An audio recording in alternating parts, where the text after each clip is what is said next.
ہمارا آج کا ٹاپک ہے contributions of Ram Mohan Roy in social and educational reforms, یعنی سماجی اور تعلیمی اصلاحات میں رام موہن رائے نے کیا خدمات انجام دیے۔ اگر ہندوستانی سماج میں سماجی اصلاح کاروں کا ذکر ہو اور اس میں رام موہن رائے کا تذکرہ نہ ہو تو وہ تاریخ ادھوری رہ جاتی ہے۔ ایسی منفرد شخصیت کے مالک تھے رام موہن رائے۔ انہوں نے ہندوستانی سماج میں پھیلی برائیوں کو دور کرنے اور ہندوستانی معاشرے میں تعلیم کو فروغ دینے کے لیے جو بیش بہا خدمات انجام دیے ہیں اس سے انکار نہیں کیا جا سکتا۔ ان کے انہی کارناموں کی وجہ سے انہیں first modern man of India بھی کہا جاتا ہے۔ رابندرناتھ ٹیگور نے انہیں بھارت پاٹھک کے خطاب سے بھی نوازا تھا۔ بہرکیف ہم یہاں پر مختصر میں راجہ رام موہن رائے کے سماجی اور تعلیمی دنیا میں لائے گئے اصلاحات کو مختصر میں پیش کرنے کی کوشش کرتے ہیں۔ سب سے پہلے ہم سوشل ریفارمز پر غور کرتے ہیں۔ راجہ رام موہن رائے ایک برہمن خاندان سے تعلق رکھتے تھے اور ایک قابل اور تعلیم یافتہ شخص تھے۔ انہوں نے مختلف مذاہب کے کتابوں کا مطالعہ بہت عمیق طریقے سے کیا تھا اور عربی، فارسی، سنسکرت جیسی زبانوں پر عبور رکھتے تھے۔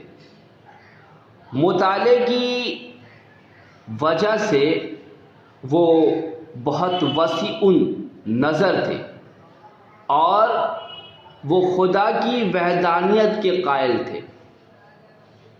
خدا کی وحدانیت کی تبلیغ کے لیے 1815 میں انہوں نے آتمیہ سبھا قائم کیا جو 1828 میں برہمو سماج کے نام سے مشہور ہوا،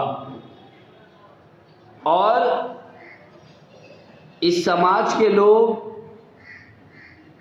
خدا کی وحدانیت پر نہ صرف یقین رکھتے تھے بلکہ دوسروں کو بھی اس کی دعوت دیتے تھے۔ ان کے نظریے کے مطابق بت پرستی یا صنم پرستی یا مذہبی رسم و رواج جو ہے وہ غلط چیز تھی، اور اپنے اس نظریے کی وجہ سے رام موہن رائے کو بہت ساری مصیبتوں کا بھی سامنا کرنا پڑا۔ برہمو سماج کے ذریعہ راجہ رام موہن رائے نے فرشودہ رسم و رواج کے خلاف آواز اٹھائی۔ اس وقت ہندو مذہب وید کی نصیحتوں سے دور چلا گیا تھا۔ مذہبی رہنماؤں نے، برہمنوں نے، پنڈتوں نے اپنی مفاد کے لیے بہت سے ایسے رسم و رواج کو جاری کر رکھا تھا جس کا مذہب سے کوئی تعلق نہ تھا۔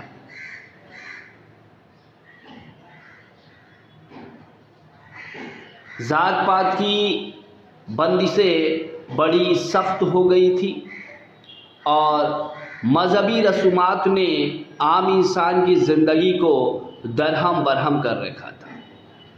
لہذا رام موہن رائے نے ان غلط رسم و رواج کی کھلے طور پر مخالفت کی۔ انہوں نے ہندوؤں کے یہاں جاری بچپن کی شادی کی رسم کے خلاف بھی تحریک شروع کیا، بیواؤں کی دوسری شادی کی مخالفت میں آواز بلند کیا۔ ان کا سب سے بڑا کارنامہ ستی کی رسم کو ختم کروانا تھا، جس کے مطابق ایک ہندو بیوہ کو اپنے شوہر کی چتا پر زندہ جلنا پڑتا تھا۔ رام موہن کی تحریک کی وجہ سے لارڈ ولیم بینٹک نے 1829 میں ستی کے خلاف قانون بنا کر اس پر پابندی لگا دی۔ رام موہن رائے کو کے زمانے میں بہت سے علاقوں میں دیوی دیوتاؤں کو خوش کرنے کے لیے انسانی قربانی دی جاتی تھی۔ خاص کر اڑیسہ میں اس طرح کا رسم جاری تھا۔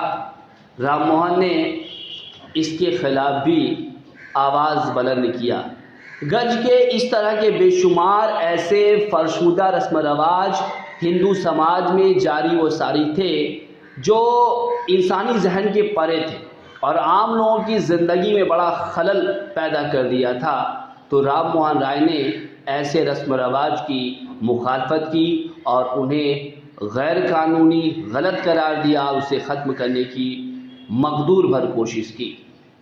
پھر آئیے ایجوکیشنل ریفارمز یعنی تعلیمی میدان میں جو کارنامہ انجام دیا اس کی طرف غور کرتے ہیں۔ راجا رام موہن رائے مغربی اور مشرقی تہذیب کو ملانا چاہتے تھے۔ وہ صرف مشرقی تعلیم کو، روایتی تعلیم کو ناکافی سمجھتے تھے، جس میں طالب علموں کو سنسکرت کے کچھ سبق پڑھائے جاتے تھے جس کا تعلق جدید تعلیم سے کچھ بھی نہ تھا۔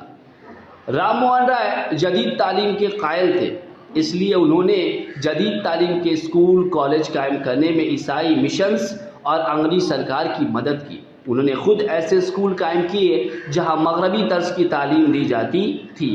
مثلاً 1822 میں انہوں نے اینگلو ہندو اسکول قائم کیا۔ اس سے پہلے ڈیوڈ ہیئر نے 1817 میں جو ہندو کالج قائم کیا تھا اس میں بھی انہوں نے ان کی بڑی مدد کی تھی۔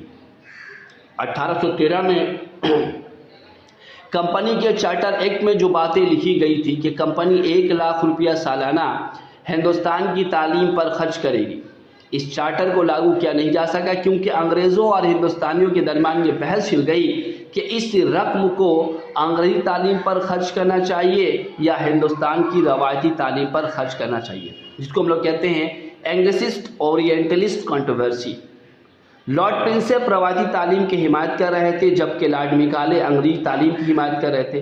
لارڈ میکالے کو رام موہن رائے جیسے شخص کی حمایت حاصل تھی، اس لیے 1835 میں لارڈ میکالے کی جیت ہوئی اور اردو کی جگہ انگریزی کو سرکاری زبان قرار دیا گیا، اور 1813 کے چارٹر کے مطابق 1 لاکھ روپے سالانہ مغربی تعلیم پر خرچ کرنے کا پلان پاس کیا گیا۔